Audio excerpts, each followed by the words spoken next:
आम आदमी पार्टी ने आज कई मुद्दों को लेकर प्रेस वार्ता की, जहां चुनाव आयोग ने 5 राज्यों में होने वाले विधानसभा चुनाव की तारीखों का ऐलान कर दिया है।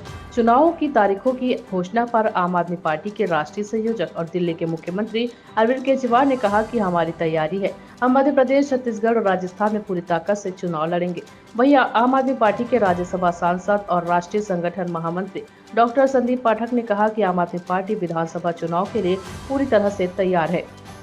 आइए जानते हैं उन्होंने क्या कुछ कहा।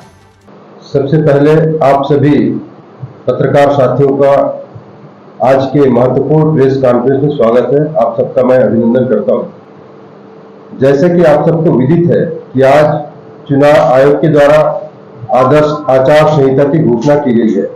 मैं आप सबके माध्यम से प्रदेश की जनता को बधाई भी देना चाहता हूं और चुनाव आचार संहिता का स्वागत करता हूं, क्योंकि लंबे समय से हम छत्तीसगढ़ की बात करें, पूरे देश की बात करें, देश की जनता ने और विशेष तौर पर छत्तीसगढ़ की जनता ने सभी राजनीतिक दलों को अवसर दिया है।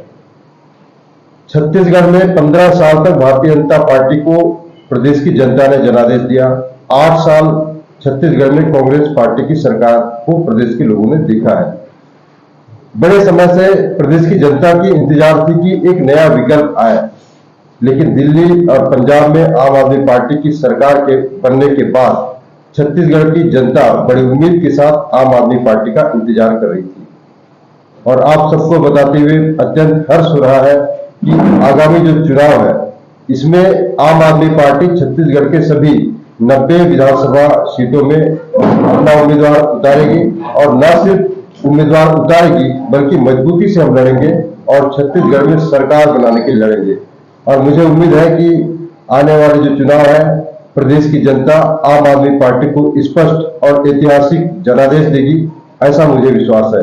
क्योंकि लगातार आम आदमी पार्टी के प्रति प्रदेश में कई ऐसे राजनीतिक दलों के द्वारा तरह तरह के आरोप लगाए जा रहे हैं। विशेषकर भारतीय जनता पार्टी की बात करूं, भारतीय जनता पार्टी कतई नहीं चाहती कि छत्तीसगढ़ में एक ईमानदार सरकार बने, और इसीलिए लगातार आम आदमी पार्टी के ऊपर आरोप भारतीय जनता पार्टी लगाती रही है।